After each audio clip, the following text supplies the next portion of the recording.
আপনারা দেখছেন সংবাদ বাংলা। প্রখ্যাত কার্টুনিস্ট নারায়ণ দেবনাথের সঙ্গে দেখা করতে এলেন রাজ্যপাল জগদীপ ধনকর। হাওড়ার শিবপুরে তার বাড়িতে আসেন সস্ত্রীক রাজ্যপাল। হাওড়া পুরসভার ভোট নিয়ে তিনি বলেন, ভোট পরিচালনার দায়িত্বে আছে রাজ্য নির্বাচন কমিশন। হাওড়া ও বালি পুরসভার বিভাজন বিষয়টি বিচারাধীন আছে। তবে গত 24শে নভেম্বর বিধানসভার অধ্যক্ষের কাছে কিছু তথ্য জানতে চাই, কিন্তু এখনও পর্যন্ত তার কোনো উত্তর পাইনি। অথচ উল্টে আমার বিরোধিতা করা হচ্ছে, যেটা আমার ভালো লাগছে না। প্রয়োজন হলে বিল রাষ্ট্রপতির কাছে পাঠানো হবে। এর পাশাপাশি তিনি বলেন, বিএসএফের মতো আধা সামরিক বাহিনী দেশের সুরক্ষাতে গুরুত্বপূর্ণ ভূমিকা পালন করছে। রাজ্যের সীমান্ত এলাকাগুলো অত্যন্ত সংবেদনশীল। যেখানে কেন্দ্রীয়ভাবে 50 কিলোমিটার সুরক্ষার সিদ্ধান্ত নেওয়া হয়েছে, সেখানে রাজ্য কেন 15 কিলোমিটারের কথা বলছে? মুখ্যমন্ত্রী কেন সংঘর্ষের পরিস্থিতি তৈরি করছেন? রাজ্যের উচিত বিএসএফের সঙ্গে সামঞ্জস্য রেখে কাজ করা। আজ নারায়ণ দেবনাথের সঙ্গে দেখা করার পর রাজ্যপাল বলেন, তিনি প্রবীণ এই শিল্পীর আশীর্বাদ নিয়ে গেলেন। তার চিকিৎসার জন্য রাজভবন থেকেও ব্যবস্থা করা হবে। তাকে পদ্মশ্রী সম্মান দেওয়া হয়েছে। তবে স্মারক কেন আসেনি এ প্রসঙ্গে তিনি কোনো মন্তব্য করতে চাননি। नारायण देवनाथ जी के यहाँ आकर मैं और मेरी धर्मपत्नी प्रफुल्लित हैं। 96 साल से अधिक आयु और वो इतने सतर्क हैं, मैं विभूत हूँ। उनका आशीर्वाद प्राप्त किया है। उन्होंने अपने जीवन से समाज को सही दिशा दी है।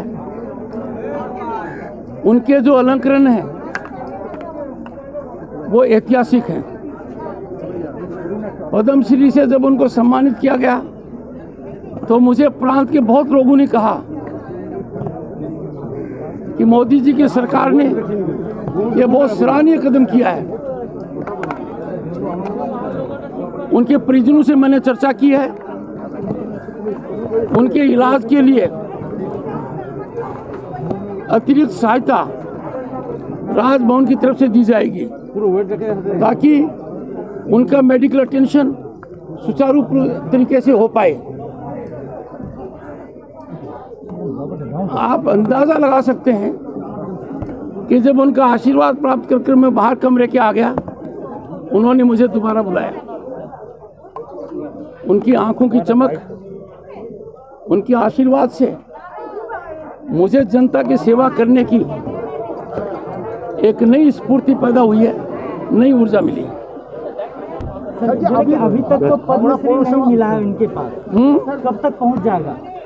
पद्मश्री से नवाजा गया, लेकिन अभी तक इनके पास नहीं आया है। ऐसा नहीं कहा गया है। जो भी कुछ है जान देंगे। आपके पास जानकारी है, मेरे पास ये जानकारी नहीं है। सर, हावड़ा कॉरपोरेशन का चुनाव जो अभी तक अटका हुआ आपके पास में है, कब तक संभव हो पाएगा? हावड़ा कॉरपोरेशन का चुनाव का निर्णय संवैधानिक संस्था स्टेट इलेक्शन कमीशन को करना है। पश्चिम बंगाल की विधानसभा ने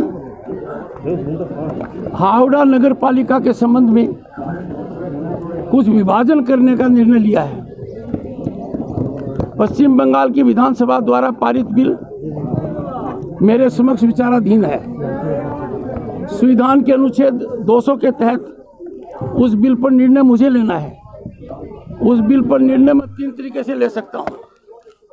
एक, बिल को स्वीकार कर बिल को वापस विधानसभा भेजकर, या मुझे लगता है कि वो बिल राज्य के क्षेत्राधिकार के बाहर है तो उस बिल को राष्ट्रपति जी के यहाँ भेज दें। जब मेरे समक्ष ये बिल आया तो इस बिल के संबंध में मैंने कुछ जानकारी सरकार से मांगी।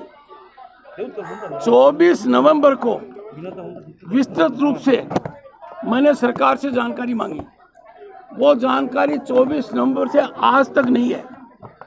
ये अत्यंत दुर्भाग्यपूर्ण और चिंता का विषय है कि ऐसी परिस्थिति में एक तरफ तो विधानसभा अध्यक्ष के यहाँ से जानकारी नहीं आ रही है और दूसरी तरफ वो सार्वजनिक बयानबाजी कर रहे हैं कि राज्यपाल ने बिल को रोक रखा है। I don't appreciate this. मैं आग्रह करूंगा विधानसभा अध्यक्ष से, वो अपने पद की गरिमा रखें। राजभवन से जो जानकारी मांगी गई है 24 नवंबर को, वो यथाशीघ्र मुझे उपलब्ध कराएं। जानकारी का एक प्रमुख आधार यह है कि 2015 में एक अध्यादेश के द्वारा सरकार ने बाली का हिस्सा हावड़ा में जोड़ा था। बाद में ये कानून बना। जो काम 2015 में हुआ उसका ठीक उल्टा आप करना चाहते हैं। कुछ लोगों ने ऑब्जेक्शंस दिए। कानून के तहत उन ऑब्जेक्शंस का निपटारा राज्य सरकार के द्वारा होना था। आश्चर्य की बात यह है कि न तो विधानसभा न सरकार अब तक राज्यपाल को बता पाई है कि उनका निपटारा किसने किया। 2 लाइन में एसडीएम का ऑर्डर है, 2 लाइन में जिलाधीश का ऑर्डर है, और जो आधार है उसके बारे में मैं विवेचन करूंगा जब 24 नवंबर की जानकारी जो मैंने मांगी है वो आई। मेरा ये मानना है कि प्रांत में शासन व्यवस्था संविधान के अनुरूप होनी चाहिए, according to rule of law होनी चाहिए। हर समय विधानसभा अध्यक्ष जो बयानबाजी करते हैं उसको मैं उपयुक्त नहीं मानता। मैं उनसे उम्मीद करता हूं कि वो अपने पद की गरिमा का ध्यान रखें, अपने दायित्वों का ध्यान रखें, और जो जानकारी मैंने मांगी है 2019 से वो एक भी जानकारी अब तक नहीं दी गई है। उदाहरण के तौर पर विधानसभा ने 2 प्रस्ताव पारित किए। एक प्रस्ताव बीएसएफ के बारे में किया, दूसरा प्रस्ताव केंद्र एजेंसी के अधिकार नहीं मानता।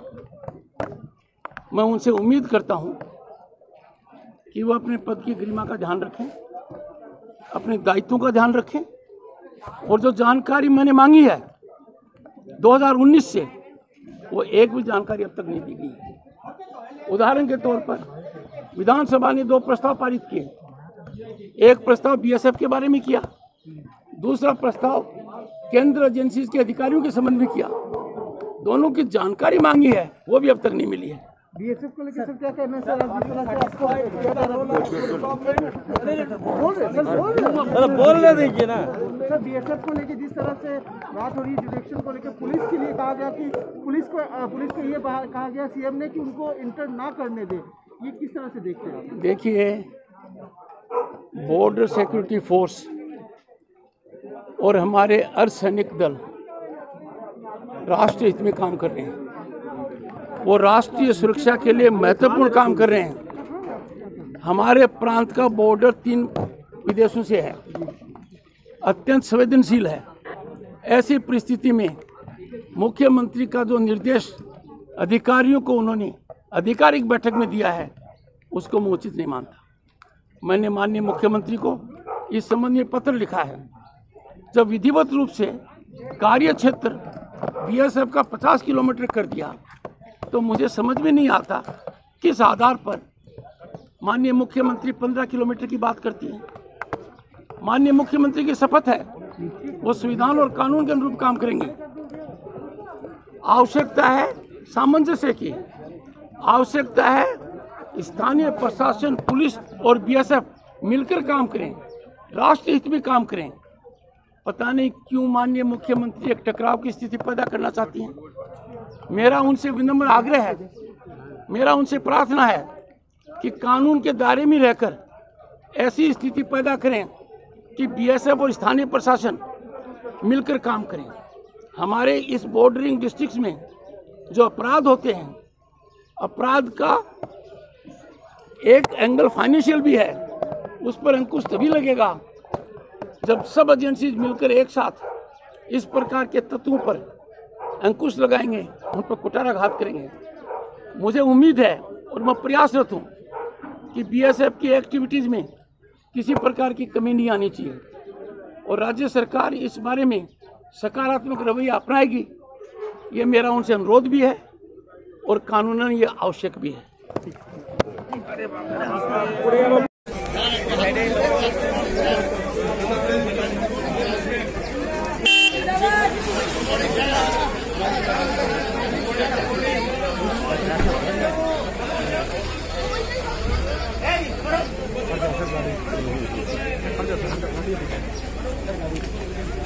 Bye.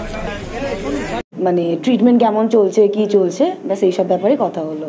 আচ্ছা, তা উনি তো এখনো পদ্মশ্রীটা হাতে পাননি না। এ ব্যাপারে কি বললেন? উনি এ ব্যাপারে কিছু বলেননি। মানে উনি জানতেন? হ্যাঁ উনি জানতেন কি জানতেন? যে উনি পদ্মশ্রী পেয়েছেন। পেয়েছে, কিন্তু পুরস্কার হাতে পাওয়া যায়। না না এখনো আসেনি, উনি কিছু বলেননি এ ব্যাপারে। না আমরা এগুলো জানিয়েছি, উনিও জানেন, বাট উনি ফার্দার ডিটেলসে এই ব্যাপারে কথা বলেনি আমাদের সাথে। কবে নাগাদ আসবে পদ্মশ্রী পুরস্কার কিছু জানা গেছে? ভারত সরকার কি কমিউনিকেট আসলে ওটা হ্যাঁ করেছে আমার সাথে, আমাকে বলেছে ওটা নবান্নতে চলে এসছে, এবার ওনারা জবে দেবেন। নবান্নতে কবে এসছে সেটা আমাদের ডেট জানায়নি, ওরা ডিসপ্যাচ করে দিয়েছে আফটার সেরিমনি। আপনার মানে? সেরিমনি মানে অ্যাওয়ার্ড সেরিমনির পর ওরা ডিসপ্যাচ করে দিয়েছে নবান্নতে। আচ্ছা, তা এখনো হাতে পায়নি? না এখন আমরা হাতে পাইনি। আপনারা কমিউনিকেট করেছেন মানে ফ্যামিলি থেকে দিল্লির সঙ্গে? হ্যাঁ আমরা কমিউনিকেট করেছিলাম, আমি নিজেই করেছিলাম কমিউনিকেট। হ্যাঁ। তো উনি আমাকে এটা বলেছেন দুদিন আগে যে ওটা চলে গেছে, ওটা যে অ্যাওয়ার্ডটা ওটা পাঠিয়ে দিয়েছে। আপনার কি নবান্ন থেকে গিয়ে নিয়ে আসবেন? সেটা আমরা এখনো কিছু জানি না, আমাদের যদি সেরকম কিছু বলা হয় বা কিছু ইনফর্ম করা হয় ওটা নিয়ে আমরা ডিসকাস করে নেব। আচ্ছা, তো রাজ্যপাল স্পেসিফিক্যালি কি বললেন দাদুকে? কিছু মানে দাদুকে স্পেসিফিক্যালি ওরকম কিছু বলেনি, দাদু শরীরের ব্যাপারে জিজ্ঞেস করলেন, দাদু আঁকছেন কিনা জিজ্ঞেস করলেন, দাদু হাঁটতে চলতে পারছেন কিনা, খাচ্ছেন কিনা, বেসিক জিজ্ঞেস করেছে, জাস্ট দাদুর হেলথের ব্যাপারে। হ্যাঁ না না উনি দাদুর সাথে দেখা করার জন্যই এসেছিলেন, কারণ দাদুর শরীরটা একটু খারাপ হয়েছে, তো তাই জন্যই উনি এসেছিলেন। আমার নাম আলিশিয়া দেবনাথ।